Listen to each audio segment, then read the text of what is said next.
घडे संचिता वाचुनी, भोगतो न घडे संचिता वाचुनी, करावे ते मनी समाधान, म्हणावने मनी मानू नये खेदू, म्हणावा गोविंदू वेळोवेळा, अनेका रुसावे न लगे बहुता, आपुल्या संचिता वाचुनिया, म्हणावने मनी मानू नये खेदू, म्हणावा गोविंदो वेळोवेळा. तुका म्हणे भार घातलियावरी, तुका म्हणे भार घातलियावरी, होईल कैवारी नारायण, म्हणावने मनी मानू नये खेदू, म्हणावा गोविंदो वेळोवेळा. विठ्ठल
काय माझी वाणी मानेल संतांसी, रंजवू चित्तासे आपुलिया, योऽन्त प्रविश्य मम वाचमिमां प्रसुप्तां, संजीवयत्यखिल शक्तिधर स्वधाम्ना, अन्यांश्च हस्तचरण श्रवणत्वगादीन्, प्राणान्नमो भगवते पुरुषाय तुभ्यं, कलावज्ञ जीवोद्धरार्थावतारं, कलांकांक तेजोधिकामोदिवक्त्रं, खलानीशमादापनोदार्हदक्षं, समाधिस्थमूर्तिं भजे ज्ञानदेवं.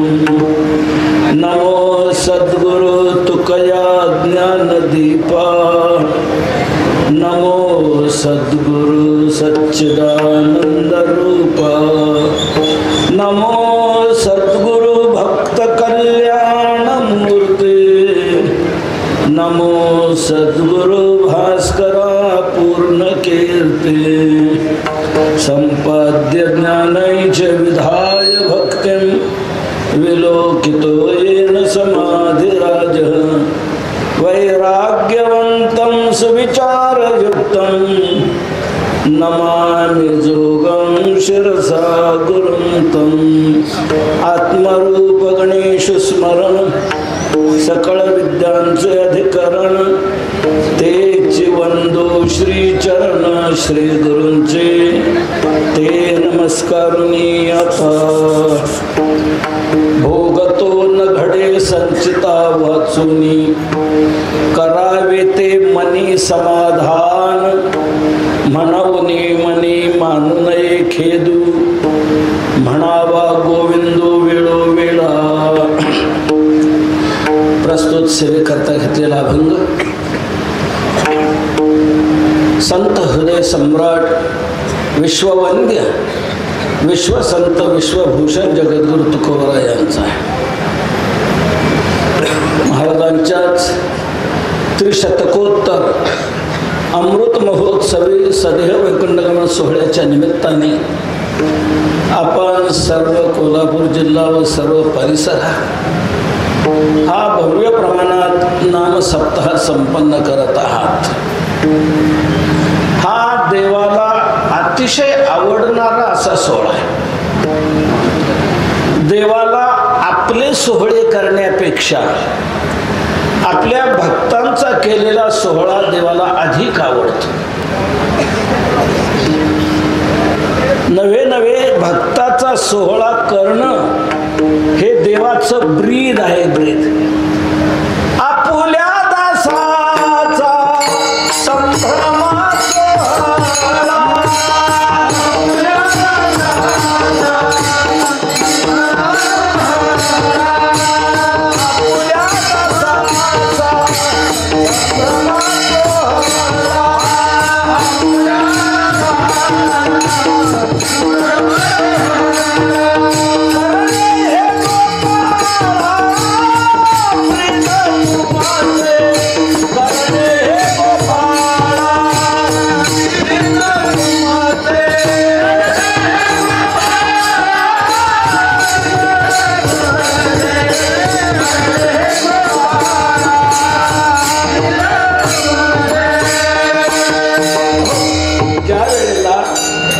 ज्ञानोबाराय नामदेवराय आदी करून हे सर्व संत मंडळी तीर्थयात्रा करून आली.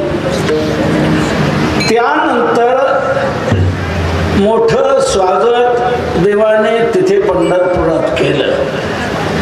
त्यावेळेला रुक्मिणी मातेने देवाला आठवण करून दिली. देवा, ज्ञानोबाराय नामदेवराय हे सर्व तीर्थयात्रा करून आलेले आहेत. भूतळीची तीर्थे पाहावी नयनी या प्रकारे इच्छा धारण करून हे गेले, तीर्थयात्रा करून आले. तेव्हा यांचा माऊंद्याचा कार्यक्रम हा सोहळा तुम्ही चांगल्या प्रकारे करायला पाहिजे. का करायला पाहिजे? रुक्मिणी माता म्हणते आपल्या दासांचा सोहळा करणं हे तुमचं ब्रीद आहे म्हणून. तेव्हा देवाचं हे ब्रीद आहे आणि देवाला आपल्या दासांचा केलेला सोहळा अतिशय आवडतो. आपल्या भक्ताचं गुणगान करणारा जो आहे तो देवाला प्राणापेक्षा फार आवडतो. भगवान स्वतः म्हणतात तेही प्राणा परवते आवडती हे निरुते जे भक्त चरित्राते प्रशंसिती. भक्ताच्या चरित्राची जे प्रशंसा करतात देवाला ते फार आवडतात, प्राणापेक्षा फार आवडतात. नव्हे नव्हे देवाचं आणखी पुढचं वाक्य मी सांगतो, देवाचं म्हणणं आणखी सांगतो. देव म्हणतात सर्व जगाचं आराध्य दैवत मी आहे, पण माझं एक दैवत आहे. देवा तुमचं दैवत कोणतं? देव सांगतात माझ्या प्रेमळ भक्तांची वार्ता जे दुसऱ्यांना सांगतात ते माझं दैवत आहे. पै प्रेमळाची वार्ता जे अनुवादती पंडुसुता ते मानू परमदेवता फुली आम्ही. भगवान म्हणतात आम्ही आमची ती परमदेवता समजतो की माझ्या प्रेमळ भक्तांची वार्ता त्यांचं गुणगान जे इतरांना सांगतात ते माझं दैवत आहे, दैवत आहे. म्हणून आपला हा सोहळा देवाला फार आवडणार आहे. सर्व दास, त्या दासामध्येही सर्वोत्तम श्रेष्ठ भक्त वैष्णव म्हणजे ज्ञानोबाराय. ज्ञानदेव वैष्णव मोठा, पण तेही ज्ञानोबाराय तुकोबारायांना आपल्यापेक्षा मोठं म्हणतात. ज्या वेळेला रामेश्वर भट्टाच्या अंगाचा 10 होऊ लागला त्यावेळेला 10 शांत होण्याकरता तो आळंदीला आला, ज्ञानोबारांपुढे धरणं धरून बसला. त्यावेळेला ज्ञानोबारांनी त्याला सांगितलं इथं नको थांबू, तू देहूला जा, तुकोबारांकडे तुझा. कोण तुकोबाराय? त्यावेळेला ज्ञानोबाराय म्हणतात अरे कोण तुकोबाराय म्हणतो तुला माहित नाही? अरे तुकोबाराय हे सर्वात श्रेष्ठ आहेत, आम्हाला प्रिय आहेत ते सर्वात श्रेष्ठ.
सर्वाश्रेष्ठ प्रिय आम्हा थोर काजो अवतार नामयाचा.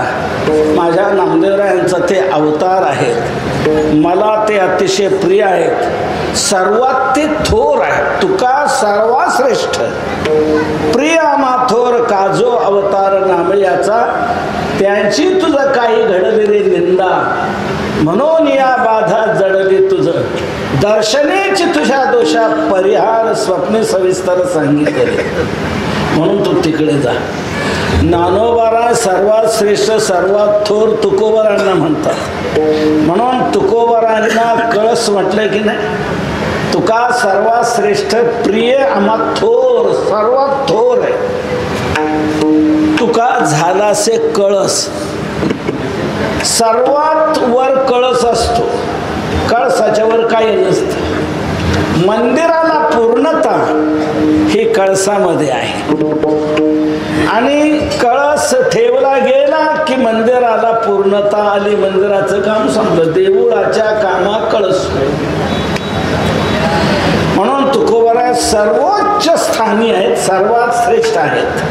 म्हणून त्यांचा हा त्रिशतकोत्तर अमृत महोत्सवी सदेह वैकुंठगमन सोहळा आपण सर्व भाविक मोठ्या उत्साहाने संपन्न करत आहात. देवाला अतिशय आवडणारा असा हा सोहळा आहे, अतिशय आवडणारा. देवाला आपले सोहळे करण्यापेक्षा आपल्या भक्तांचे केलेले सोहळे अधिक आवडतात. आणखी पुढे सांगतो महत्वाचं, देवाचं अंतर्गत भूमिकेचं सोहळं. देवाला आपली भक्ती करणारा आपला भक्त वाटतच नाही. आपली जो भक्ती करतो आहे तो आपला भक्त भगवान मानत नाही. मग देवा तुझा भक्त कोण खरा? भगवान म्हणतात माझ्या भक्तांची जे भक्ती करतात तोच खरा माझा भक्त आहे. केवळ माझी भक्ती करणारा हा माझा भक्तच नाही. भक्त त्याला मानायला तयार नाही. देव आत्मपुराणात देवाने स्पष्ट ही भाषा वापरलेली आहे, जे माझे भक्त आहेत ते माझे भक्त नाहीत. म्हणजे जे केवळ माझीच भक्ती करतात पण माझ्या भक्तांची भक्ती करत नाही ते खरे माझे भक्तच नाहीत. मग देवा खरे भक्त तुझे कोण? देव म्हणतात माझ्या भक्तांची जे भक्ती करतात तेच खरे माझे भक्त आहेत. तुका म्हणे देवा, तुका म्हणे देवा,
संतांचा महिमा झाली बोला याची सीमा.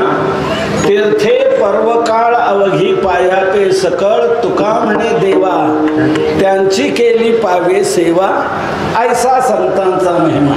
संतांची केलेली सेवा, संतांची केलेली भक्ती ही देवाला प्राप्त होते.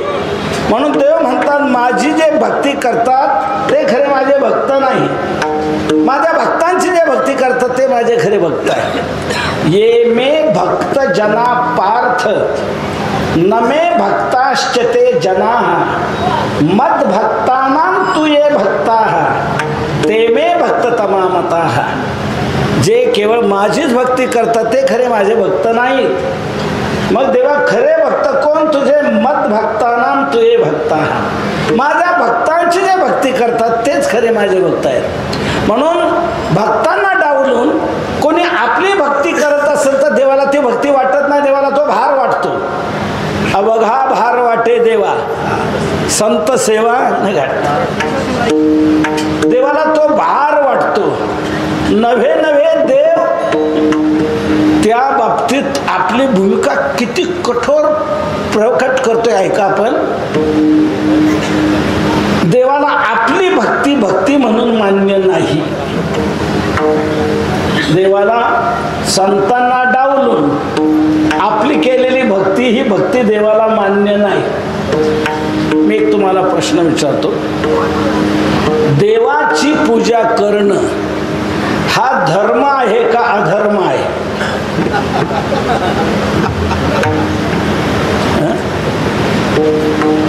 धर्म आहे की नाही? देवाची पूजा करणं हा धर्म आहे. पण तुकोबारा म्हणतात संतांना डावलून जर देवाची पूजा केली जात असेल तर तो धर्म नाही, तो अधर्म आहे. संतांचा अतिक्रम देवपूजा तो अधर्म. देवपूजा तो अधर्म.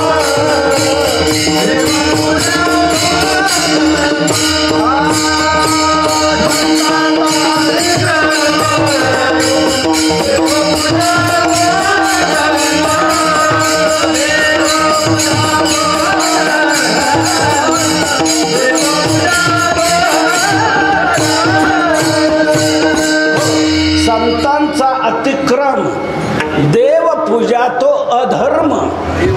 देवपूजा धर्म आहे, पण संतांना डावलून जर केली जात असेल ती पूजा तर तो अधर्म आहे. देव ती पूजा मानत नाही. आपण पूजा षोडशोपचार शतोपचारे करतो, फुलं वाहतो, हार वाहतो, पण भगवान म्हणतात तो मला फुलं वाहत नाही, हार वाहत नाही, ते मला तो दगड मारतो. दगड येती दगड तैसेवरी मंत्र पुष्पे देवाशिरी. देवाशिरी पुष्पे वरी दगड तैसे येती. देवाच्या मस्तकावर वाहिलेली फुलं देव म्हणतात कोणीतरी दगड मला मारतोय, दगड मारतोय.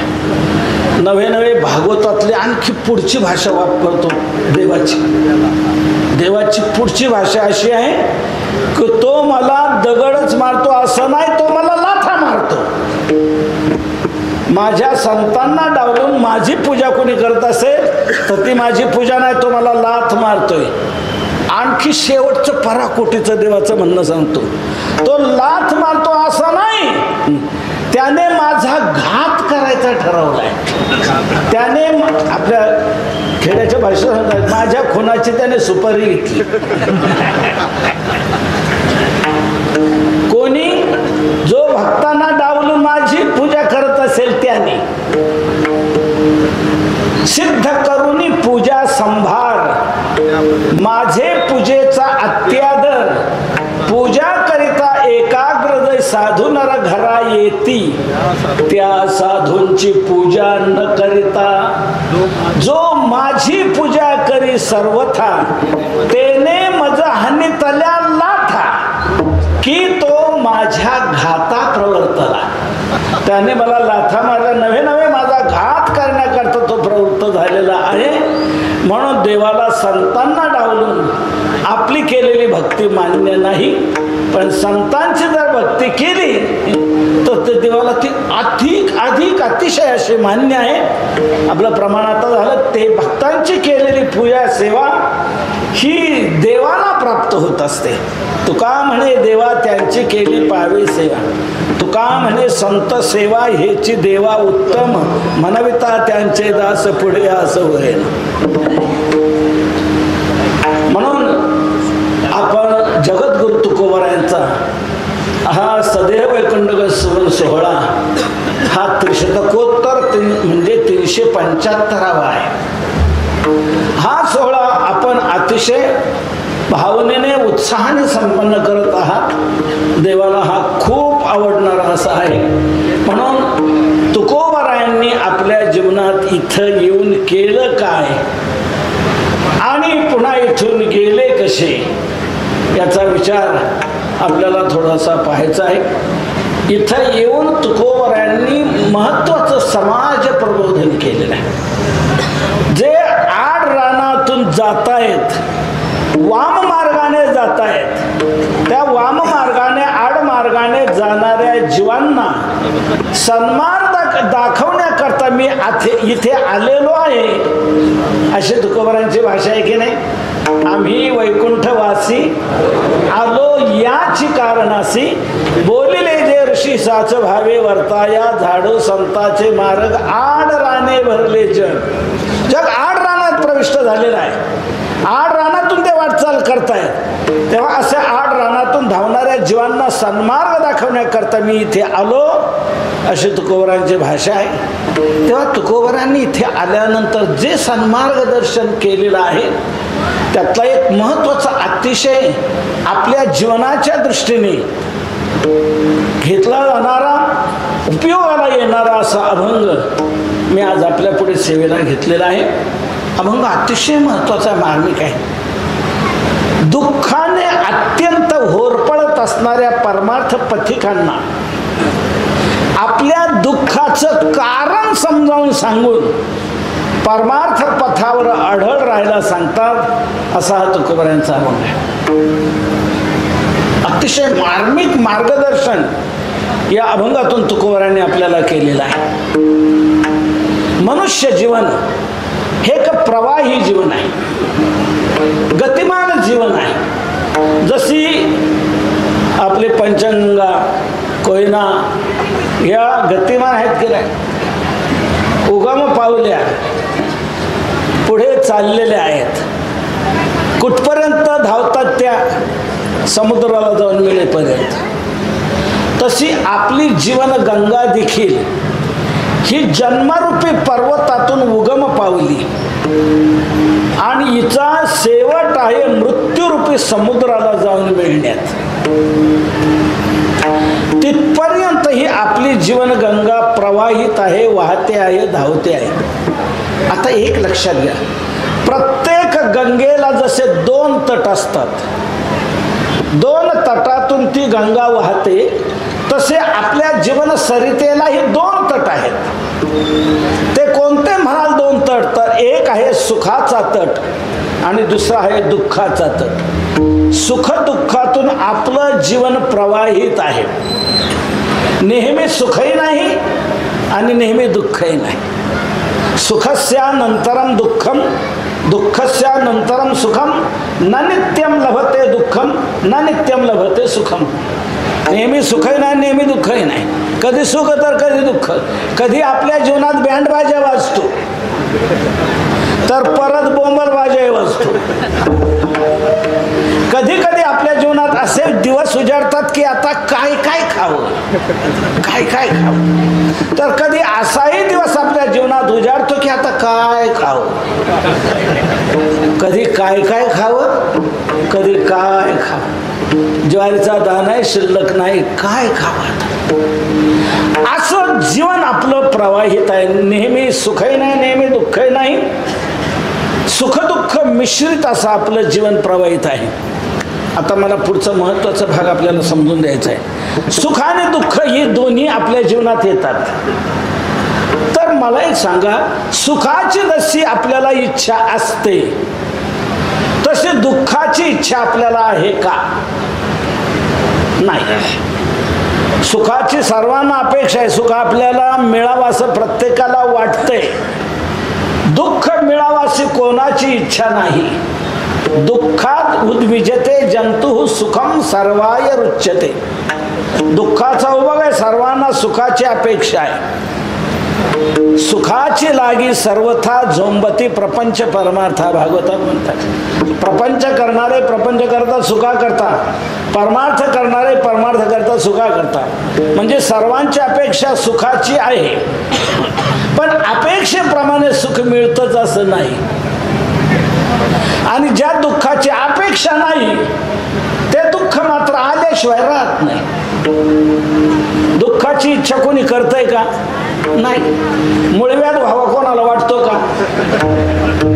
नाही. धंद्यात दिवाळी निघावं कोणाला वाटतं का? नाही. आपल्या देखत आपला मुलगा मारावा कोणाला वाटतं का? नाही.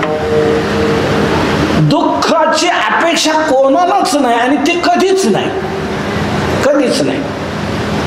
दुःखाच्या बाबतीत सर्व जीवांचा कायमचा नकार आहे, कधीच होकार होत नाही. इतर कोणत्याही वस्तूच्या बाबतीत होकार नकार आपले परिस्थितीनुसार बदलतात. त्याच वस्तूला कधी आपण पाहिजे म्हणतो, त्याच वस्तूला आपण कधी नकोय म्हणतो. म्हणजे होकार नकार स्थिर नसतात. पण दुःखाच्या बाबतीत मात्र कायमचाच नकार स्थिर आहे. दुःखाच्या बाबतीत कधीच होकार नाही. इतर कोणत्याही वस्तूच्या बाबतीत होकार नकार बदलतात परिस्थितीप्रमाणे, कालमानानुसार, देशमानानुसार. हिवाळ्यामध्ये कावर रग देऊ का तुम्हाला? मग म्हणतो बरं होईल बद्या. हिवाळ्यामध्ये रग पाहिजे म्हणतो, स्वेटर, मग तर म्हणतो कामच झालं. हिवाळ्यामध्ये स्वेटर पाहिजे, रग पाहिजे बांधरायला म्हणतो. तेच उन्हाळ्यात देऊ का रग? कशाला तुम्हाला? अंगावरचं उपरणही सहन होत नाही, तिथे रग कशाला? हिवाळ्यात रगला स्वेटरला पाहिजे म्हणतो, उन्हाळ्यात त्याला नकार देतो की नाही? बदलला की नाही होकार नकार?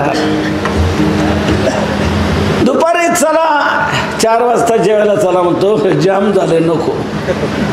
अहो तुमच्या आवडीचा पदार्थ गुलाबजामुन म्हणतो, कसं असं आता नको नको म्हणतो. 4 वाजता नको म्हणतो, तेच 9ला कीर्तन झाल्यावर म्हणतो आहे का गुलाबजामुन येऊ दे म्हणतो. 4 वाजता ज्याला नकार दिला, 9 वाजता त्याला होकार दिला. बदलला की नाही होकार नकार? रात्री कीर्तनाला निघाला, बाबा बॅटरी घ्या. अरे बरं झालं आठवण केली, बॅटरी आण. त्यामध्ये खूप अंधार आहे. काल मी तिथे गटारातच माझा पाय गेला. सरपंचांना तेवढं सांगा त्या कोपऱ्यावर जरा एक ग्लोब लावा म्हणून. आण बॅटरी, बरं होईल.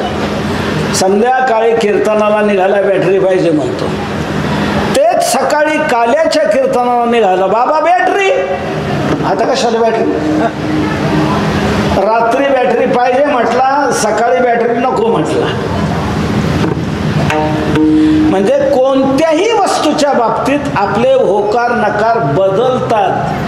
मला सांगा, दुःखाच्या बाबतीत असलेला नकार कधी बदललाय का? कधीच नाही.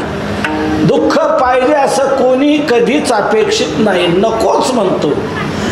पण मला एक सांगा, तुम्ही नकोच जरी म्हणत असला तरी येतंय की नाही? काय येतं? तुमची इच्छा नाही ना, दुःखाने टाळायला पाहिजे. दुसऱ्याची इच्छा नसल्यावर आपण तिकडे जाणं टाळतो की नाही? मग आपल्याला दुःखाची इच्छा नाही, मग दुःखाने आपल्याला टाळलं पाहिजे की नाही? नको सरवडेकरांना इच्छा नाही ना, नको चला आंबवडेकरांकडे जाऊया, चला आदमापूरला. नको आपण म्हटल्याने ते टाळत नाही, ते येतच. इच्छा नसताना आपल्या जीवनात दुःख का येतं? विचारी मनुष्य याचा विचार करू लागतो. माझी इच्छा नाही दुःखाने का मला यावं, मला काय माझ्याकडे काय यावं, का येतंय? विचारांती त्याला एक कारण एक लक्षात येतं. कीर्तनात प्रवचनात कधी ऐकलं जातं की वाईट करतात त्यांचं वाईट होतं, चांगलं करतात त्यांचं चांगलं होतं. हे ऐकलं जातं, याच्यावर थोडंसं समाधान होतं, परंतु ते पूर्णतः समाधान देत नाही. हेही उत्तर विचारी मनुष्याला अपुरं वाटतं. जे वाईट करतात त्यांचं वाईट होतं, चांगलं करतात त्यांचं चांगलं होतं. पण पारमार्थिक विचारी सद्विचारी सदाचारी मनुष्याला, पारमार्थिक मनुष्याला हे उत्तर अपुरं वाटू लागतं. अपुरं असं, जे वाईट करतात त्यांना वाईट भोग येई नका. वाईट करतातच ते, त्यांना वाईट भोग येई नका. पण मी तर वाईट करत नाही, वारी सोडत नाही, भजनाला जातो, हरिपाठाला जातो, कीर्तनाला जातो, कथेला जातो, सर्व प्रकारे मी चांगलं करत राहतो, वाईट काही करतच नाही. मग दुःख माझ्याकडं काय येते? वाईट करतात त्यांना वाईट भोग येई ना का? मी चांगलं करत असताना वाईट भोग मला का? विचार त्याच्या अस्थिरता निर्माण होते. का?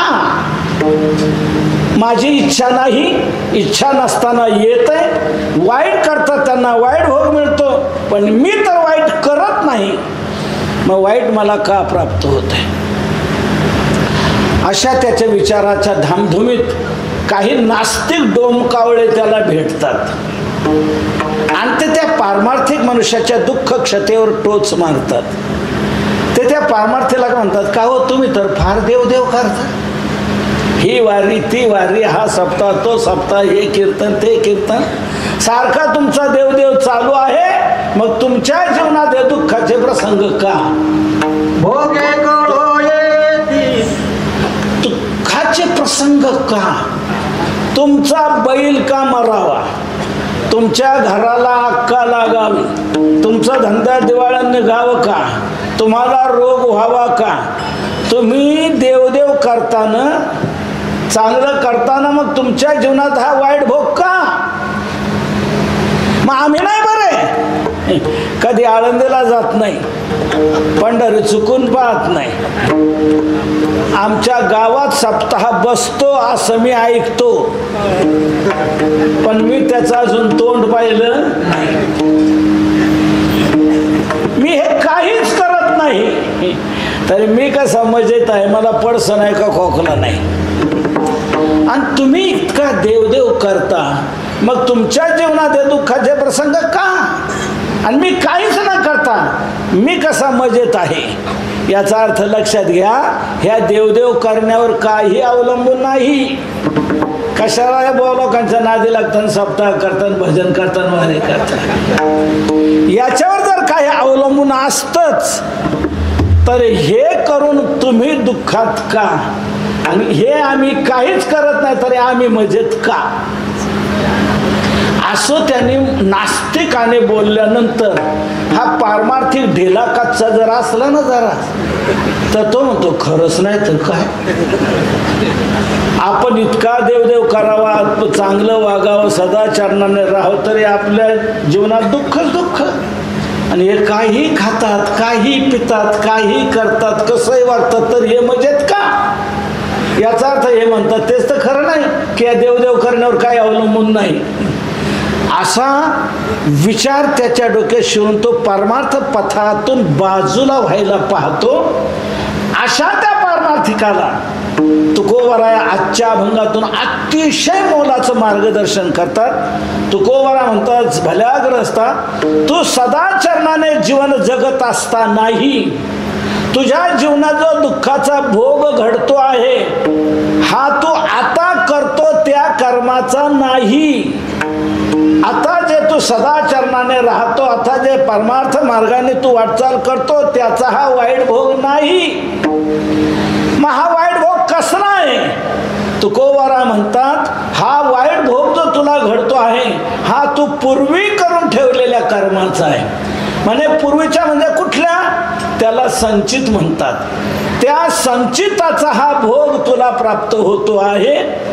संचिताचा हो नक्की, अरे संचिताशिवाय तो भोग घडतच नाही. हेच तुकोबारा आहे आज आपण सेवेकरता घेतलेल्या अभंगाच्या प्रथम चरणातून सांगताय. भोग तू ना घडी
असतानाही तुझ्या जीवनात जो दुःखाचा भोग प्राप्त होतो आहे हा कोणत्या कर्माचा आहे नीट लक्षात घे. हा आता तू जे चांगलं कर्म करतो त्याचा नाही. मग हा भोग कसला आहे? तो संचिताचा आहे. संचित म्हणजे काय? पूर्वी करून ठेवलेलं कर्म, त्याचा साठा, स्टॉक, त्याचं नाव संचित. संचित शब्दात सम हा उपसर्ग आहे आणि चिचिनोती हा धातू आहे. त्याचा अर्थ आहे गोळा करणे, एकत्र करणे. चांगल्या प्रकारे गोळा करून ठेवलेलं याचं नाव संचित. कर्माचे 3 प्रकार आहेत. एक क्रियमान, दुसरं संचित आणि तिसरं प्रारब्ध. क्रियमान कशाला म्हणतात? चालू करतो ते, वर्तमानकालीन क्रिया, याला म्हणायचं क्रियमान कर्म. तुम्ही ऐकत आहात, मी आता बोलतो आहे, हे आपलं क्रियमान कर्म आहे. संचित कशाला म्हणतात? पूर्वी करून ठेवलेलं, त्याचा साठा करून ठेवलेला, त्याला म्हणायचं संचित. आणि प्रारब्ध म्हणजे काय? त्याच्यातून भोगण्याकरता काढलेला हिस्सा, त्याचं नाव प्रारब्ध. प्रारब्ध शब्दात प्र आणि आ हे 2 उपसर्ग आहेत आणि रभ हा धातू आहे. रभचं रब्ध बनतं, म्हणजे चांगल्या प्रकारे भोगायला ज्याचा आरंभ झालेला आहे त्याला म्हणायचं प्रारब्ध. तर भोग जो आपल्या जीवनात घडतो हा संचिताचा, आता करत असलेल्या कर्माचा आता भोग नाही. आता करत असलेल्या कर्माचा जर आता भोग घडत असता तर सुखदुःखाचा व्यभिचार झाला नसता. म्हणजे चांगलं करणाऱ्याला दुःख आलं नसतं आणि वाईट करणाऱ्याला सुख मिळालं नसतं. पण काही वेळेला वाईट करूनही ते मजेत असतात आणि चांगलं करूनही काही दुःखात असतात. याचा मग अर्थ काय? चांगल्याचं कर्म भोग वाईट आहे का? चांगल्याचं वाईट फल आहे का? आणि वाईटाचं चांगलं फल आहे का? नाही. वाईटाचं फल कधी चांगलं नाही, चांगल्याचं फल कधी वाईट नाही. पण चांगलं करून वाईट भोग घडतो आहे आणि वाईट करून चांगला भोग घडतो आहे. याचा अर्थ तुम्ही आता काय करता आणि आता काय भोगता याचा काही संबंध नाही. भोगाचा आणि आपला जो संबंध आहे तो संचिताशी आहे, क्रियमानाशी नाही.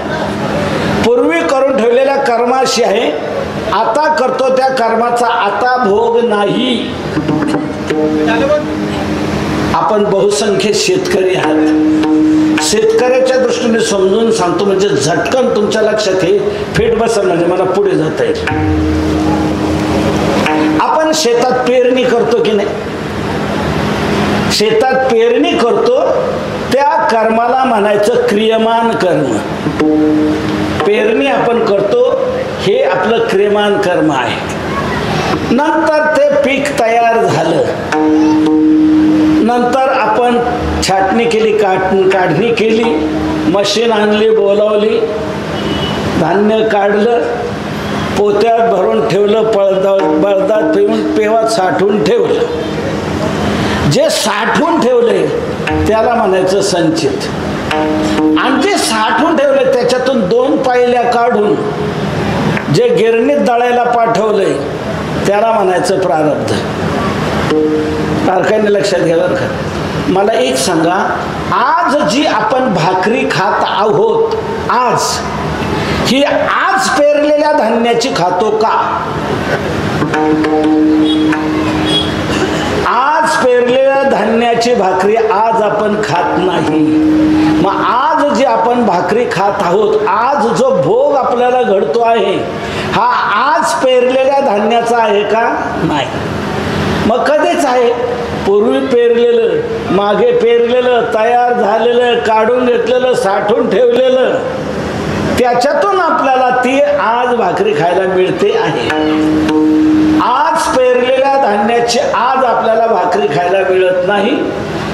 आज भाकरी खात आहोत, पूर्वी पेरलेल्या धान्याची आज खात आहोत आणि आज जे पेरलेलं आहे ते आपल्याला पुढे खायला मिळणार आहे, पुढे भोगायला मिळणार आहे. म्हणून सुखा आणि दुःखाचा भोग आज जो आपल्या जीवनात घडतो आहे हा आज करतो त्या कर्माचा नाही, हा आपण पूर्वी करून ठेवलेल्या कर्माचा आहे. महत्व आहे.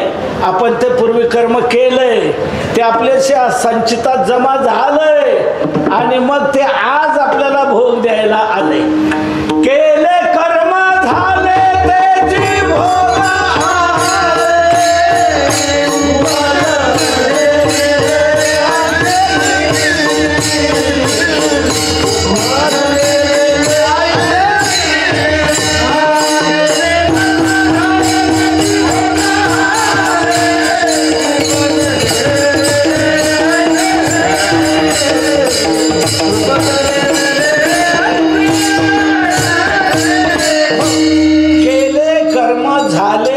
भोगा आले.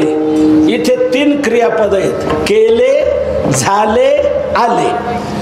आज आपण कर्म केलं, केलेलं कर्म संचितात जमा झालं आणि संचितात जे जमा झालं ते आज भोग द्यायला आलं. म्हणून भोग जो आहे सुखदुःखाचा हा आपण आता करतो त्या कर्माचा नाही, पूर्वी करून ठेवलेल्या कर्माचा आहे. त्याला संचित म्हणतात. त्याचाच भोग घडतो आहे. त्या संचिताशिवाय भोग घडत नाही. भोग तो न घडे संचिता वाचून. इथे निषेध मुखाने तुकोबारे सांगतात. याला फार महत्व आहे. वक्ता जे विधान करत असतो त्या विधानाच्या 2 पद्धती असतात. एक विधिमुखाचं विधान आणि दुसरं निषेधमुखाचं विधान. विधिमुखाच्या विधानात त्याला अन्य पर्याय दुसरा असू शकतो, पण निषेधमुखाच्या विधानामध्ये पर्याय दुसरा नसतोच. पर्याय सगळे वाचा, त्याच एकाची निश्चितता. म्हणून विधिमुखाच्या विधानापेक्षा निषेधमुखाचं विधान अतिशय महत्वाचं आहे. त्याच्यात निश्चितता आहे. विधिमुखाच्या विधानामध्ये संदिग्धता आहे, त्याला अन्य पर्याय आहे. पण निषेधमुखाच्या विधानाला पर्यायच नाही. का माझं अमुक काम आहे, काय करावं, तुम्ही गणपतरावकडे जा, ते काम करतील. हे विधिमुखाचं विधान. अहो त्यांचा ना आपला परिचय नाही, परिचय नाही, मग बळवंतरावकडे जा, ते काम करतील. गेला का गणपतराव, आता आला बळवंतराव, काय नाव घेतलं तुम्ही, त्यांचा ना आमचा 36चा आकडा, ते काय आमचं काम करणार, असं. मग माधवरावकडे जा, लगेच बळवंतराव गेला, आता कोणाला, माधवराव. म्हणजे विधिमुखाच्या विधानात तो नाही तर दुसरा, दुसरा नाही तर तिसरा, हा त्याला पर्याय निघाला. पण निषेधमुखाच्या विधानाला पर्याय नाहीच. पर्याय सगळे वजा. का माझं अमुक काम आहे, काय करा, असं काम आहे, तुम्ही असं करा, अध्यक्ष महाराजांकडे जा, ते काम तुमचं करतील. त्यांचा माझा परिचय नाही, परिचय असो अगर नसो, तुमचं जे काम आहे ना ते त्यांच्याशिवाय होणार नाही, त्यांच्याशिवाय होणार नाही असं ज्या वेळेला सांगितलं जातं, याच्यातून काय स्पष्ट झालं, दुसऱ्या कोणाकडे जा उपयोग होणार नाही. काम होईल तर तुमचं तिथंच होईल, त्यांच्याशिवाय होणार नाही म्हणण्यातून अन्य सगळे वजा आणि त्याच एकाची निश्चितता. तसं संचिताशिवाय तो भोग घडत नाही, याचा स्पष्ट अर्थ असा, भोगाला संचित हेच एकमेव कारण आहे, दुसरं कोणीच नाही. म्हणून भोग तो न घडे संचिता वाचून. निषेधमुखाने तुकोबारा सांगतात, तुमच्या भोगाला जबाबदार तुमचं संचित आहे, तुम्ही पूर्वी करून ठेवलेलं कर्म आहे, हे भोगाला जबाबदार आहे. महाराज ते हो, मग असा भोग आम्हाला प्राप्त झाल्यावर आम्ही काय करावं, करावे ते मनी समाधान.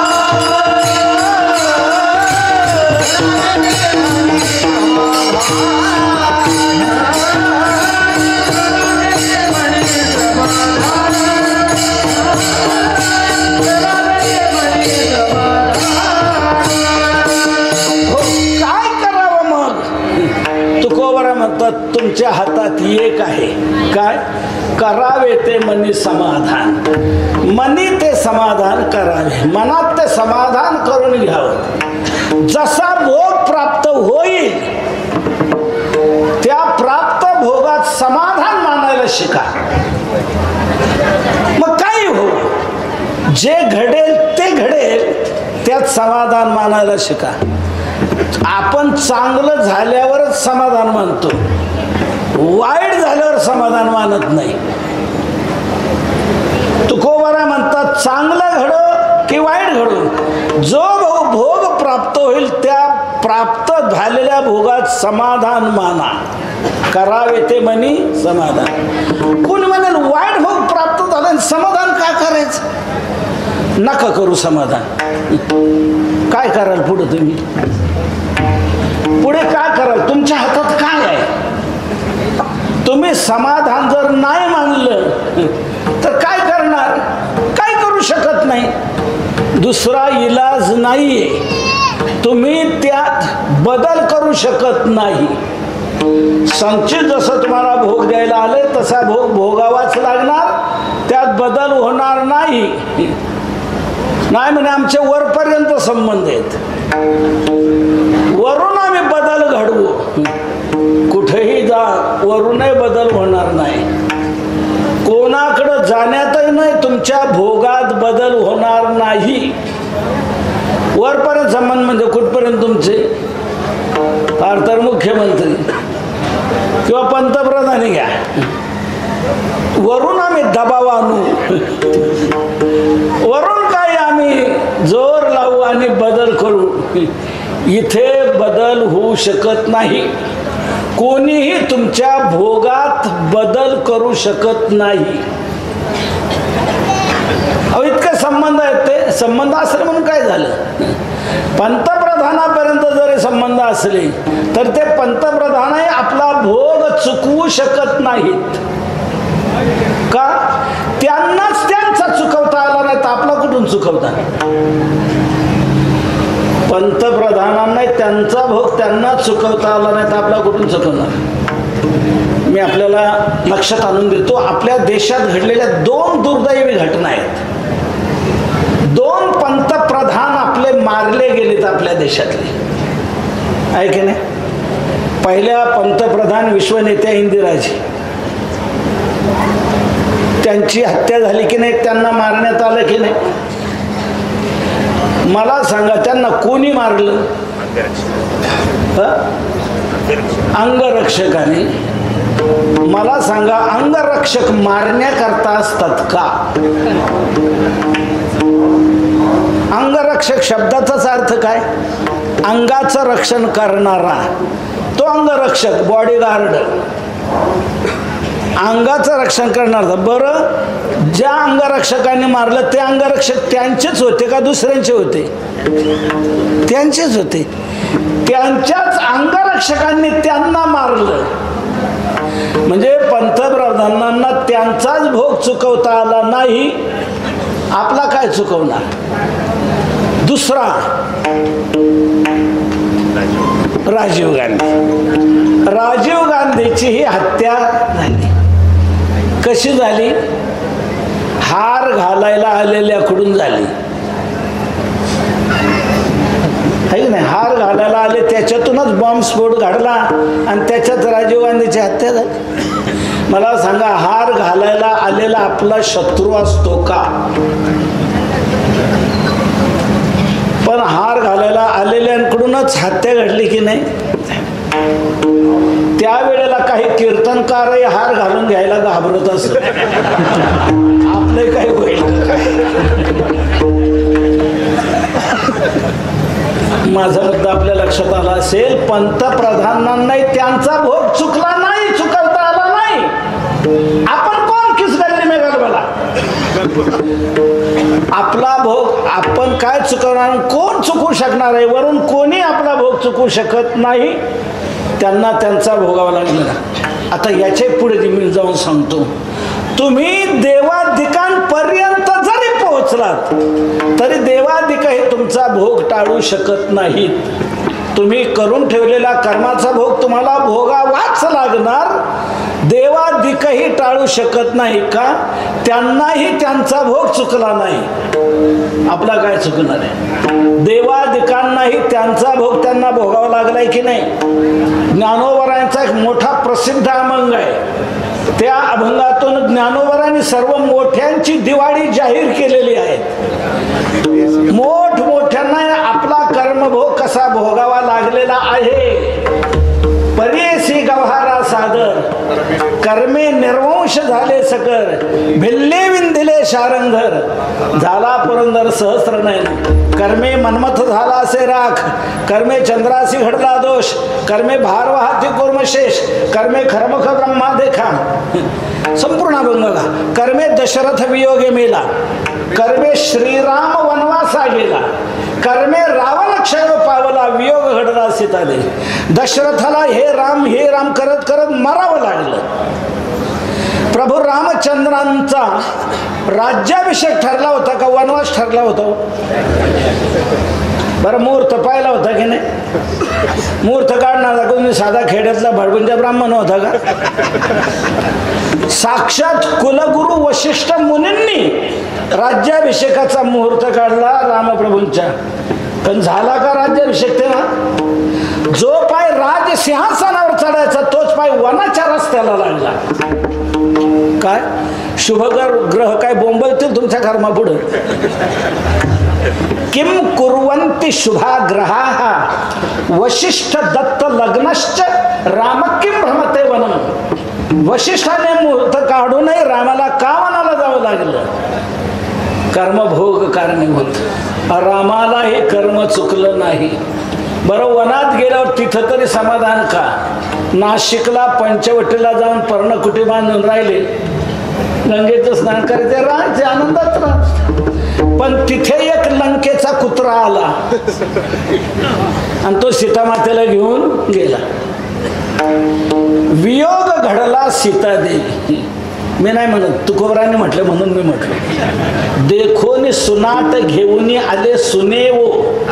सुना म्हणजे कुत्रा. सुनाट पाहिलं ना, हा कुत्रा घेऊन गेला सीतामातेला. वियोग घडला सीता देवी. रामाला सीतेचा वियोग आणि सीतेला रामाचा वियोग, दोघांनाही एकमेकाचा वियोग का भोगावा लागला? कर्म कारणीभूत. आता दोघांचं कोणतं कर्म कारणीभूत याच्या कथा आहेत माझ्याजवळ, पण त्याला 1 तास लागेल, त्या मी आता सांगत नाही. रामाला देखील कर्मभोग चुकला नाही म्हणून सीतेचा वियोग झाला, सीतेलाही कर्मभोग चुकला नाही म्हणून रामाचा वियोग झाला. दोघांचे कर्म कारणीभूत आहे. कर्मभोग कोणालाही टाळता येत नाही, चुकवता येत नाही. मग भोगावाच. कोणी म्हणेल मग देवादिकांना भोगावं लागला नाही, काय उपयोग देवांचं? म्हणजे कसं काय म्हणतात? देवाला भोगता, देवाला चुकवता आला असता, पण देवाने चुकवला नाही का? मी केलेला कायदा मी मोडणार नाही. मी कायदा केलेला आहे, जो जसं कर्म करील तसा त्याला भोग प्राप्त होईल, हा मी कायदा केलेला आहे. मी जर तो मोडला तर मलाही दुःख भोगावं लागेल. मग मला जर टाळता आलं नाही तर तुम्हाला टाळता नाही काय? मीही टाळत नाही. देवादिकांनाही भोग भोगावा लागतो. मार्मिक ओवी आहे भागवतामध्ये. अदृष्ट अधीन शरीर तेथ आली आहे हरिहर, अन्यथा न करवे अनुमात्र वेद शास्त्र संमत. देवादिकांनाही भोग टाळता येत नाही, ते आपला टाळू शकत नाही. मग भोगावाच लागणार आहे, तर रडत रडत भोगण्यापेक्षा करावे ते मने समाधान.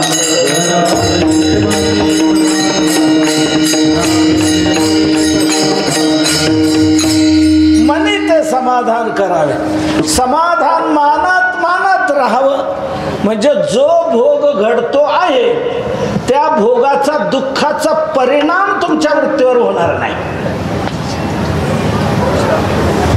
भोग संचित तुम्हाला, प्रारब्ध तुम्हाला परिस्थिती प्राप्त करून देईल, पण त्या परिस्थितीत समाधान मानायचं की असमाधान मानायचं हा तुमच्या वृत्तीचा प्रश्न आहे. म्हणून वाईट भोग प्राप्त झाला तरी समाधान मानायला शिका.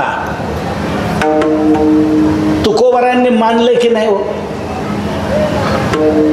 मला सांगा, आपलं दिवाळा निघाल्यावर आपल्याला काय वाटेल? दुःख वाटेल की नाही? तुकोबरायांचं दिवाळा निघालं, तुकोबरांनी तुकोबारांनी काय मानलं? बरे झाले देवा निघाले दिवाळे.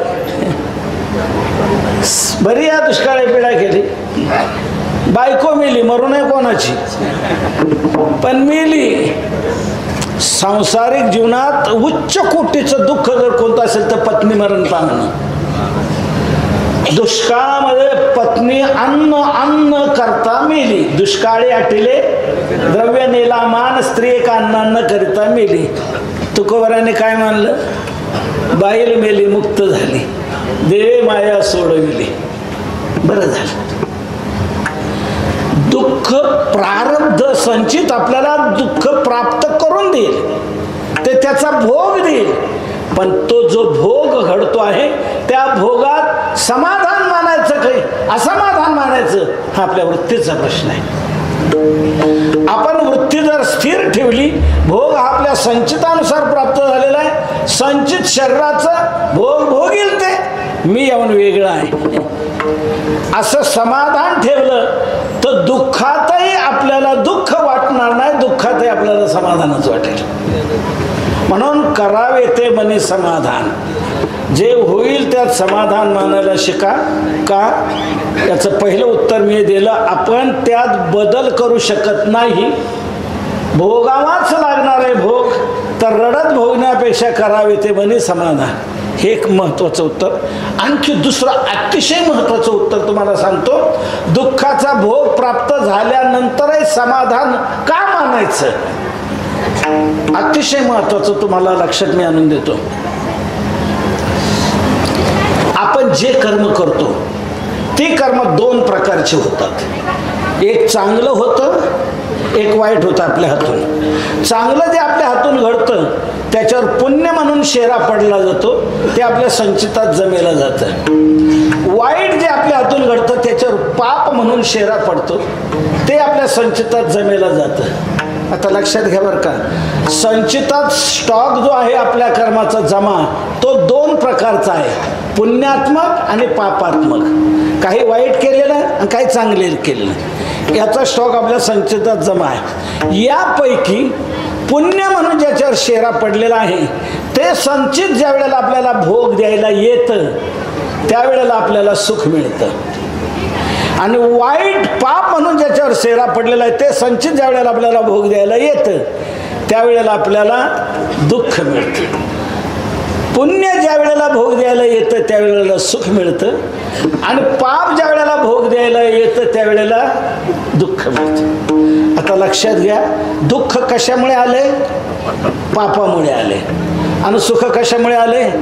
पुण्यामुळे आले. आता लक्षात घ्या बरं का बारकाईने, सुख उपभोगायला येण्यात आपल्या स्टॉक मधलं काय नावे पडले? पुण्य. सुख उपभोगायला येणारा आपल्या जीवनात याला आपल्या स्टॉक मधलं पुण्य खर्ची पडले, पुण्य नावे पडले, तेव्हा पुण्य ते आलं बाहेर म्हणून आपल्याला सुख झालं. म्हणजे आपल्या स्टॉक मधलं पुण्य संपलं, त्यावेळेला आपल्याला सुख मिळालं. आणि दुःख ज्या वेळेला आपल्या जीवनात भोग द्यायला येतं ते कशाने येतं? आपण पूर्वी करून ठेवलेला पापाचा स्टॉक आहे, ते पाप ज्या वेळेला भोग द्यायला येतं त्यावेळेला दुःख मिळतं. म्हणजे दुःख उपभोगायला येण्यात आपल्या स्टॉक मधलं पाप संपले, आणि सुख उपभोगायला नेत आपल्या स्टॉक मधलं पुण्य संपले. मला सांगा, आपल्या जीवनातलं पुण्य संपावं का पाप संपावं? काय संपावं? पाप संपावं. आणि पाप संपावं तर पाप संपेल केव्हा? ज्या वेळेला दुःख द्यायला येईल तेव्हा. दुःख द्यायला आलं तरच पाप संपणार आहे. म्हणून दुःख उपभोगायला येण्यात आपल्या स्टॉक मधलं पाप खर्ची पडते, आणि सुख उपभोगायला येण्यात आपल्या स्टॉक मधलं पुण्य खर्ची पडतंय. आपलं पुण्य संपू नये, आपलं पाप संपावं. आणि पाप संपावं असं जर वाटतंय तर दुःखाचे प्रसंग आलेच पाहिजे, तरच पाप संपेल. म्हणून जितके दुःखाचे प्रसंग येतील तितकं चांगलं समजावं की आपलं पाप कटत चाललंय. करावे ते मनी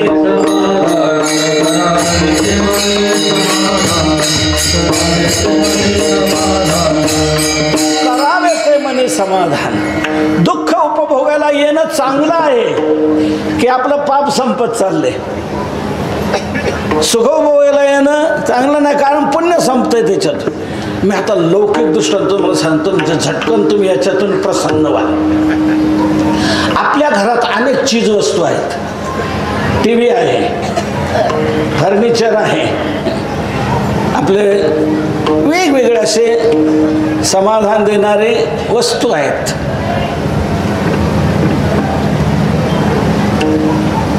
मला एक सांगा, आपल्या घरातला टी व्ही जर चोरी गेला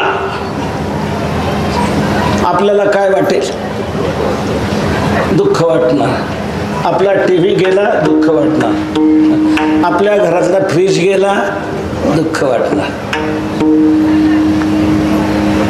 टी व्ही जसा आपल्या घरात आहे, विषय जसा घरात आहे, त्याचप्रमाणे फ्रीज आपल्या घरातला आहे. तसंच आपल्या घरात राहणारे दुसरे आहेत. कोण? उंदीर आहेत, ढेकणं आहेत, पिसा आहेत, ओवा आहेत, डास आहेत. हे आपल्या घरात आहेत. फ्रीज आहे, टी व्ही आहे, तसंच ढेकणे आहे, उंदीर आहे. मला एक सांगा, आपल्या घरातला टी व्ही गेला तर आपल्याला काय झालं? आणि आपल्या घरातली जर ढेकणं निघून गेली तर काय वाटेल? काय बरं? असं टी व्ही जशी आपली मालमत्ता तशीच ढेकणे आपलीच मालमत्ता आहे. आपल्याच घरातला स्टॉक आहे ना. मग आपल्या घरातला टी व्ही गेल्यावर आपल्याला दुःख होते, तसंच ढेकणे गेल्यावर आपल्याला दुःख हो का? जाता इथे काय कमी आहे का तुम्हाला? ढेकणं गेल्यावर दुःख होतं का? नाही. सुख वाटतं का? ढेकून नकोच राहिला. ढेकून उपद्रव काय? ढेकून झोप येऊ देत नाही म्हणून ढेकून जायलाच पाहिजे. तसं पाप हे जीवनात उपद्रव काय? पाप जायलाच पाहिजे. आणि पाप जायलाच पाहिजे असं जर वाटतंय तर ते तसं जात नाही. दुःख देईल तेव्हाच जाईल. म्हणून जितके दुःखाचे प्रसंग येतील तितके चांगलं समजावं की आपलं पाप कटत चाललंय. म्हणून करावे ते मध्ये समाधान. मनात ते समाधान करून घ्यावं. जितके दुःखाचे प्रसंग येतील तितकं चांगलं समजावं. म्हणून काही होऊ द्या, किती वाईट जीवनात घडू द्या, तरी त्यात समाधान मानायला शिका. समाधान मानायला शिका. नाही समाधान मानलं बदल करू शकत नाही. समाधान मानलं तर तुम्हीच आनंदात राहात, तुम्ही मजेत राहात. म्हणून दुःखाच्या प्रसंगातही सुख आपल्याला प्राप्त होत राहील. म्हणून तुकोबरा म्हणतात, कसलाही भोग प्राप्त झाला तरी खेद मानायचा नाही. पण काय करायचं? मन तर तसं राहत नाही ना, तर मग मनाने काय करायचं? तुकोबारा हे अभंगाच्या दुसऱ्या चरणात सांगतात.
झाल्यानंतर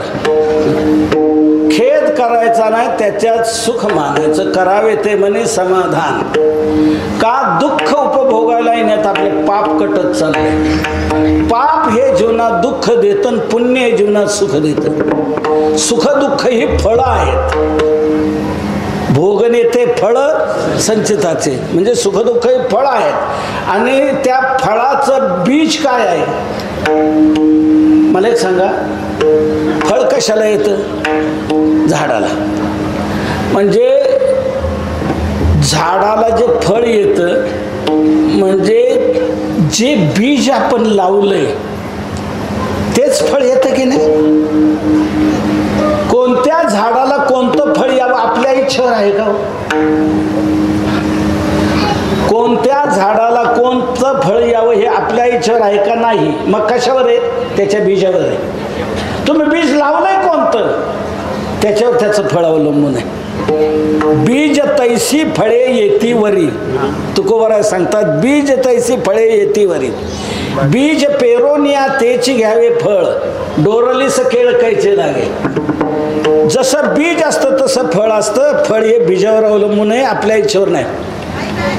मला सांगा, एकाने करडई पेरले आणि तो म्हणला माझी अशी इच्छा आहे याला बासमती तांदूळ यावेत.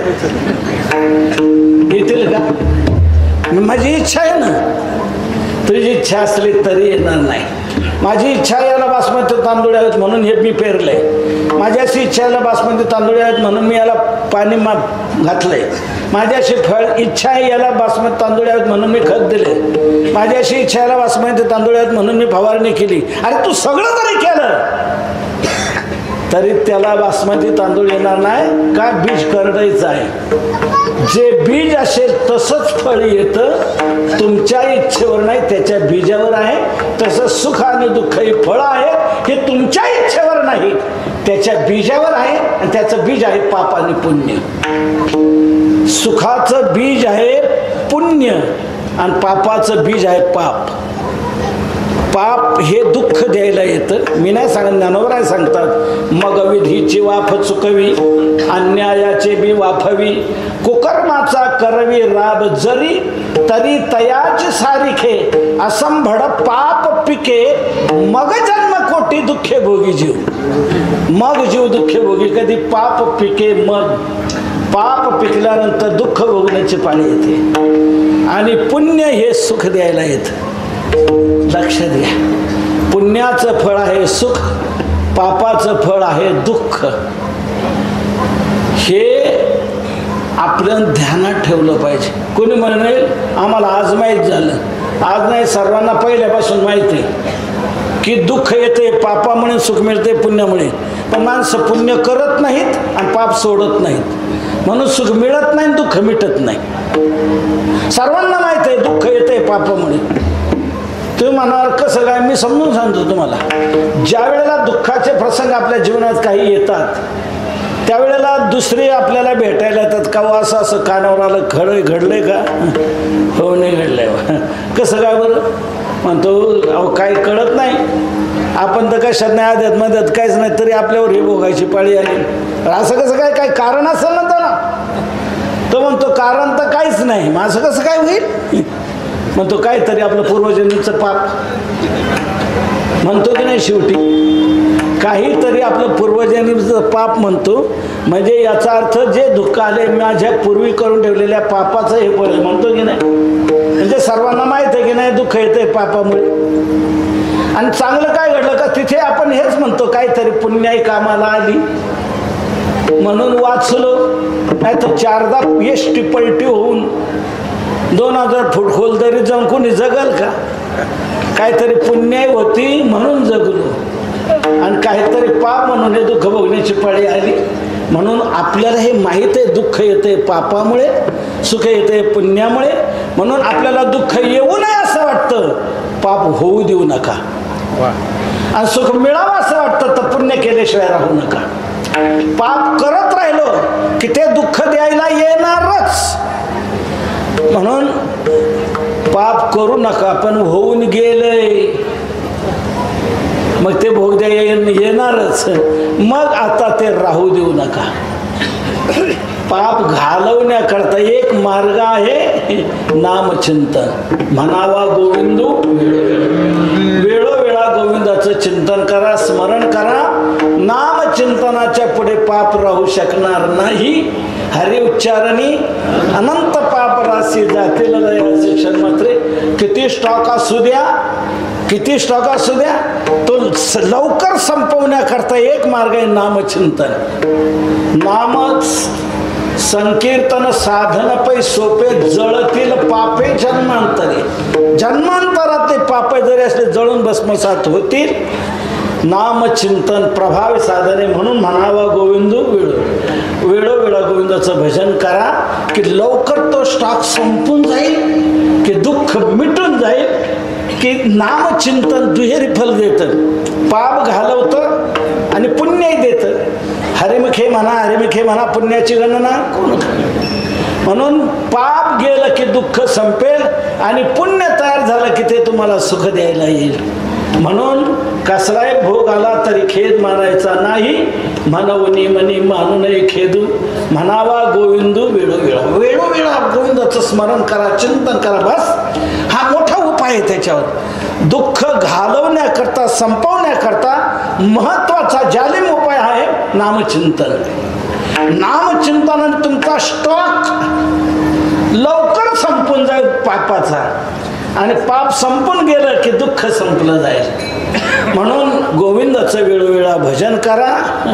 पण माणसं भजनाकडे वळत नाही, पण तिकडंच डोकं घालत राहतात. हे असं कसं झालं, तसं कसं झालं, हे काय झालं. ते माणसं काही वेळेला दुसऱ्यावर दोष देतात.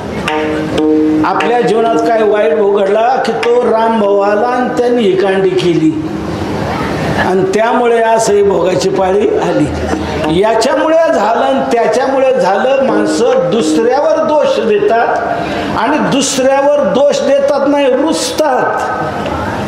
तुकोबारा म्हणतात दुसऱ्यावर कशाला रुसता तुम्ही. तुमच्या भोगाला जबाबदार तुमचं संचित आहे, दुसरं कोणीच नाही. तुम्हाला रुसायचंच तर तुमच्या संचितावर रुसा, दुसऱ्या कोणावर रुसू नका.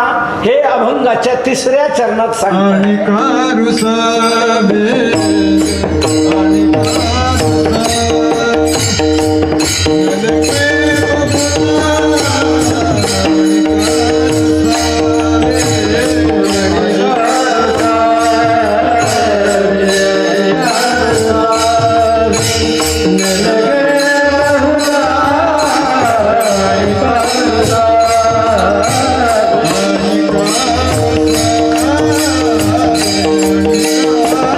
Thank you.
न लगे बहुता आपुल्या संचिता वाचोनिया, आपुल्या संचिता वाचोनिया अनेका बहुता रुसावे न लगे.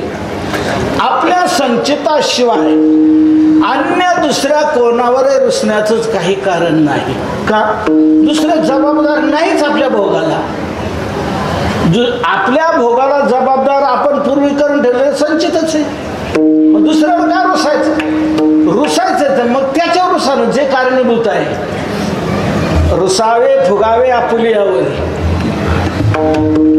देवावर काय माणसं देवावर रुसतात. काय देवाने आमचं बरं केलं मग भाषणाला यायचं बंद होतात. काय माणसं वारी सोडून देतात.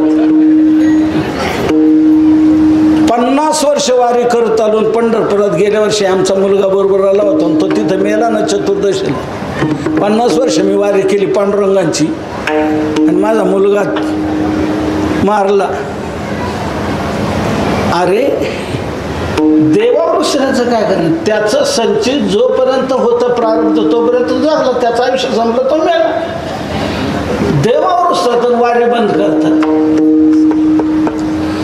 भोगाला जबाबदार संचित आहे आपलं. देवावर रुसण्याचं काय कारण आहे. संचितावर रुसा, दुसऱ्या रुसू नये. एक प्रसंग सांगतो मार्गे म्हणजे झटकन तुमच्या लक्षात येईल.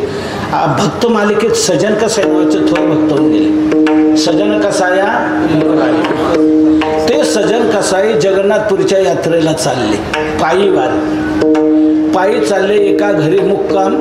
ज्या घरी मुक्कामाला राहिले त्या गृहस्थाची पत्नी सजन कसायला पाहून भुलली, मोहित झाली आणि एकांतात रात्री सजन कसायाकडे गेली आणि म्हणू लागली माझी काम वासना पूर्ण करा, माझी इच्छा पूर्ण करा. सजन कसाय म्हणतायत तुकोबारांच्या प्रमाणे जाई व तू माते न करी सायास. आम्ही विष्णुदास तैसे नव्हे. हे माते तुझा परस्त्री आम्ही माते समान मानतो. तुझा हे होऊ शकणार नाही. नाही माझी इच्छा आहे. काय म्हणे आम्ही विष्णुदास तसे नाही. मग तुम्ही विष्णुदास ना. हो. मग तुम्हाला माहित आहे का नाथ महाराजांचं एक प्रमाण म्हणे काय. एका जनार्दनी संत पूर्ण करीती मनोरथ. लोक संतांच्या प्रमाणांचा कुठं वापर करतील. हे घाणेरडे मनोरथ संत पूर्ण करतात का. आणि असे मनोरथ पूर्ण करणारे कुठं संत असतात का. पण आशांच्या मागे लोक संत म्हणून लागतात. हे दुर्दैव आहे. हे माते तुझा परस्त्री माते समान मानतो. नाही नाही माझी इच्छा पूर्ण कराच. सजन कसं म्हणतात तुला इच्छा आहे ना. मग तुझा पती आहे ना. जा पतीकडून तुझी इच्छा पूर्ण करून घे की. माझ्याकडे कशाला आली. तिला काय वाटू लागलं आपल्या पतीची यांना भीती वाटते म्हणून आपली इच्छा पूर्ण करत नाही. तिने काय केलं ऐका. घरात गेली, कोयता घेतला, पती ज्या ठिकाणी झोपला होता तिथे गेली, पतीचं शिर उडवलं कोयत्याने. डाव्या हातात पतीचं शिर, उजव्या हातात कोयता आणि सजन कसायाकडे आली आणि म्हणू लागले तुमच्या आणि माझ्या सुखाचा आडवा कंटक उडवलेला आहे, संपवलेला आहे. आता घाबरायचं काही कारण नाही. आता माझी इच्छा पूर्ण करा. सजन कसं म्हणतात माती तू काय केलं. हे कधीही होऊ शकणार नाही. आमच्यात घटना दुरुस्तीला वाव नाही. प्राण जाईपर्यंत परस्त्री ही माताच राहणार. यात बदल होणार नाही. ज्या वेळेला हे ऐकत नाही मग तिने उलट काय केलं ऐका. ती पोलीस स्टेशनला गेली, फिर्याद नोंदवली. कोण एक जगन्नाथपुरीचा यात्रिक म्हणून आला, त्याला दयेने आम्ही उतरायला जागा दिली. तो इतका दुष्ट निघाला, त्याने माझ्या पतीचा खून केला आणि माझ्याशी बलात्कार करू पाहत होता. अशी फिर्याद नोंदवली. सांगा वस्तुस्थिती काय होती. सजन कसायच्या मनातही इच्छा नाही तर कृती कुठली. पण तिने कसं विरुद्ध नाटक रचलं बघा. आणि पोलीस स्टेशनला फिर्याद दिली, माझ्या पतीचा याने खून केला आणि माझ्याशी बलात्कार पाहून पतीचा हत्या हिनेच केली, हीच होऊन आली, माझी इच्छा पूर्ण करा म्हणते. पण हे इच्छा पूर्ण करत नाही म्हटल्यानंतर तिने विरुद्ध रचलं. पोलीस आले, सजन कसायला पकडलं, 4-4 माळा गळात. हे धंदे करता का? महिला दिशेला असा गंध आहे, पताका हे करता का? लोकांना बुवा कशात सापडलं पाहिजे किती आपल्या जिभेची पारणं फेडून घेतात. अरे त्यांनी कशी वृत्ती आपली ठेवलेली आहे, कशी साधना केलेली आहे, आणि या लोकांच्या म्हणण्यावरून तुम्ही त्यांना दोष देताय. पण नाही, पोलीस म्हणू लागले एवढ्या माळा, एवढा गंधन, हे धंदे काय? चला. सजन कसाय म्हटले, वस्तुस्थितीच तुम्ही नीट लक्षात घ्या. तिने सांगितलंय म्हणून तुम्ही तसं समजता असं नाही. हीच माझ्याकडे आली, हिने इच्छा प्रगट केली, मी ती इच्छा पूर्ण केली नाही म्हणून तीच गेली, तिनेच पतीची हत्या केली, तीच माझ्याकडे आली. शिर हे बघा उडवलंय माझ्या पतीला, घाबरायचं कारण नाही, माझी इच्छा पूर्ण करा. तरीही मी इच्छा पूर्ण न केल्यामुळे आपलं केलेलं त्यांनी दुष्ट कृत्य ती माझ्यावर ढकलते आहे. वस्तुस्थिती आहे, माझ्या मनातच संकल्पना आहे तो कुठला, कृती कुठली. पण वकिलांचे युक्तिवाद, 1 दिवसाच्या पांथस्था करता कोणी आपल्या पतीचा खून करेल का? युक्तिवाद. पण सजन कसाने स्पष्ट सडेतोड उत्तर दिलं, तुमच्या कोर्टात जरी मी दोषी ठरलो तरी एक अंतिम कोर्ट ईश्वराचा आहे, त्या कोर्टात माझ्याच बाजूने निकाल लागल्याशिवाय राहणार नाही की सजन निर्दोष आहे. निकाल माझ्याच बाजूला लागेल. ही आत्मविश्वासाची भाषा सजन कसाने वापरल्यानंतर त्या न्यायाधीशाच्या मनात थोडीशी शंका आली, कदाचित असं असूही शकेल. पण आता घरात हे तिघेच, हत्या तर झालेली आहे, तर हत्या ज्या हाताने घडली असावी तेवढेच हात आपण तोडू असा न्यायाधीशाने निकाल दिला. सजन कसाचे हात तोडले गेले आणि काढून दिलं. सजन कसाई विचार करू लागले, माझ्या जीवनात हा भोग का? मी काय वाईट केलं?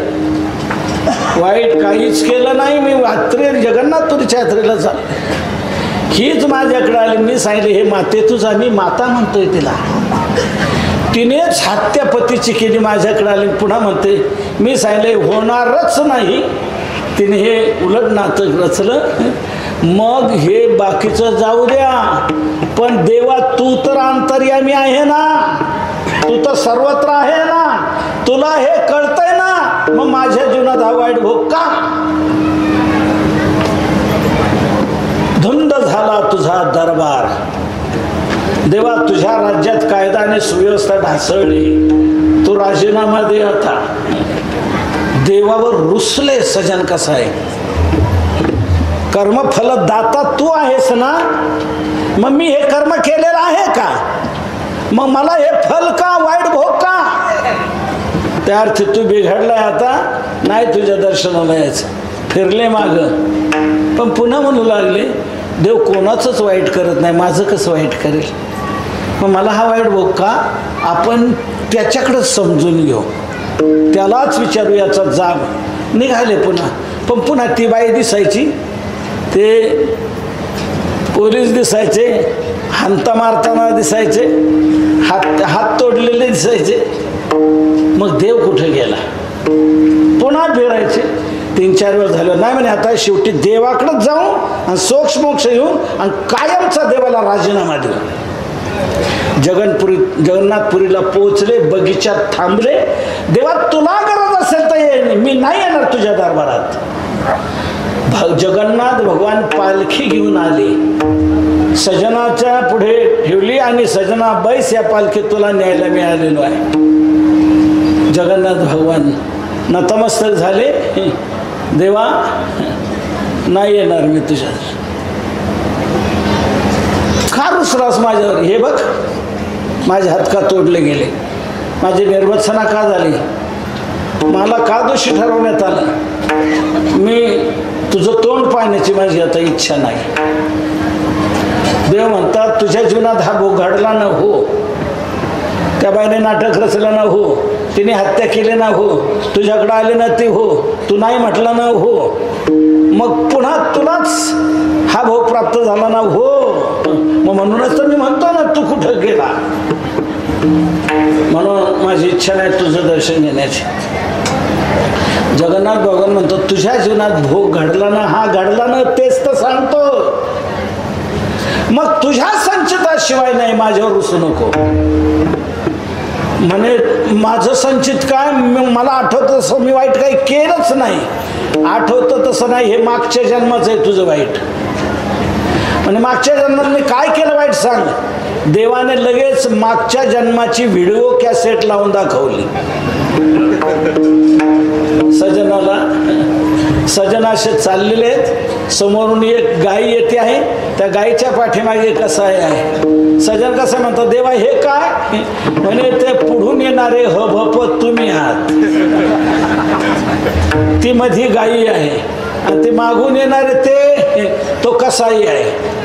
तो कसाई त्या गाईच्या पाठीमागे लागला का.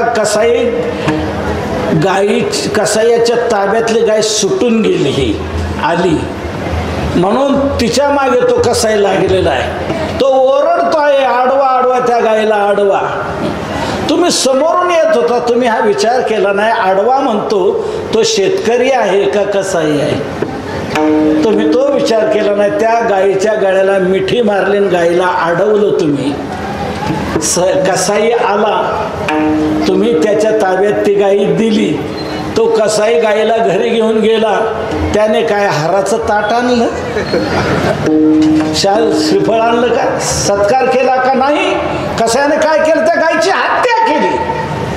सजना मला एक सांग, त्या गायीच्या हत्येला कारणीभूत कोण. ती गाय आपल्या प्रयत्नाने सुटून चाललेली होती, तू अडवलंस. म्हणून ज्या हाताने तू अडवलं ते हात तुझे तोडण्यात आले. आणि ज्या गायीला तू अडवलं तीच गायी या जन्मात झाली ही बाई. ती गायी या जन्मात झाली बाई. तो कसाई त्याने गायीला मागच्या जन्मात मारलं होतं ना, या जन्मात ती झाली बाई. तिने तो कसाई झाला हिचा पती, कसाई झाला पती, गायी झाली बाई. मागच्या जन्मात कसाईने हिला मारलं होतं म्हणून या जन्मात हिने त्याला मारलं. दोघांचा कर्मभोग मिटला का. राहिला त्या प्रकरणातला तू काय केलं होतं, हाताने त्या गायीला अडवलं होतं म्हणून गायीच्या वधाला कारणीभूत तू झाला. तू ज्या हाताने अडवलं ते हात तुझे तोडण्यात आले. मग तुझ्या भोगाला कारणीभूत कोण आहे, तुझंच कर्म आहे ना. मग माझ्यावर का रुसतोस. आपण या उदाहरणातून ध्यानात घ्या. आपणही आपल्या जीवनात सत्कर्म करत राहा, सदाचरण करत राहा. सदाचरण सोडू नका, वाईट काय करू नका. पण वाईट भोग प्राप्त होणार. वाईट भोग प्राप्त झाला तरी आपण आता जे चांगलं करतो त्याचा हा वाईट भोग नाही. हा वाईट भोग आपल्याला कुठला आला, मागे करून ठेवलेल्या आपल्या संचितावर तो घालावा. भोग भोगावरी द्यावा, संचिताचा करून ठेवा. बस आपण समाधानात राहावं. म्हणून अग्निका रुसावे न लगे बहुता आपल्या संचिता वाचोनिया. म्हणवनी मनी मानू नये खेदू, म्हणावा गोविंद वेळोवेळा. पण का हो, गोविंदाचं वेळोवेळा भजन करण्यातून गोविंद काय करेल. तुकोबारा म्हणतात त्याच्यावर भार घातला की तो तुमचा कैवारी होईल. हे अभंगाच्या शेवटच्या चरणात सांगतात. सुका म्हणे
देवाचं वेळोवेळा स्मरण करा की तो तुमचा कैवारी होईल.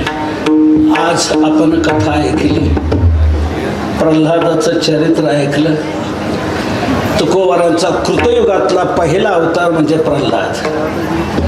कृतयुगात तुकोबाराय प्रल्हाद होते, त्रेतायुगात तुकोबाराय अंगद होते, द्वापार युगात तुकोबाराय उद्धव होते आणि कलियुगात तुकोबाराय नामदेवराय आणि तेच झाले तुकोबाराय. कृतयुगात प्रल्हाद होते तुकोबाराय. प्रल्हादाने नित्य नामस्मरण केलं. बापाने किती छळलं पण प्रल्हादाला काय बाधा झाली का? प्रल्हादासी पिता करीतो जाचणी, परितो स्मरे मनी नारायण. सतत त्याने भगवंताचं चिंतन केलं. हिरण्यकश्यप त्याचं काही वाकडं करू शकला नाही. देव राखे तया मारेल कोण, जाको राखे साईया मार सकै ना कोय, बालन बाका कर सके जो जग बैरी होय.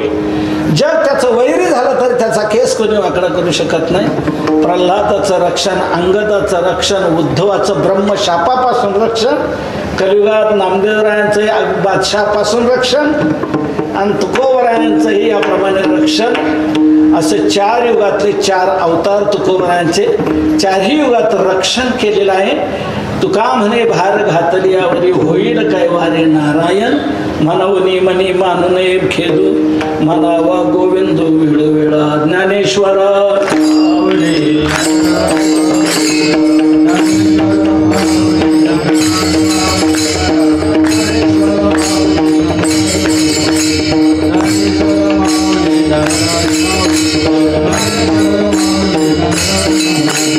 Thank you.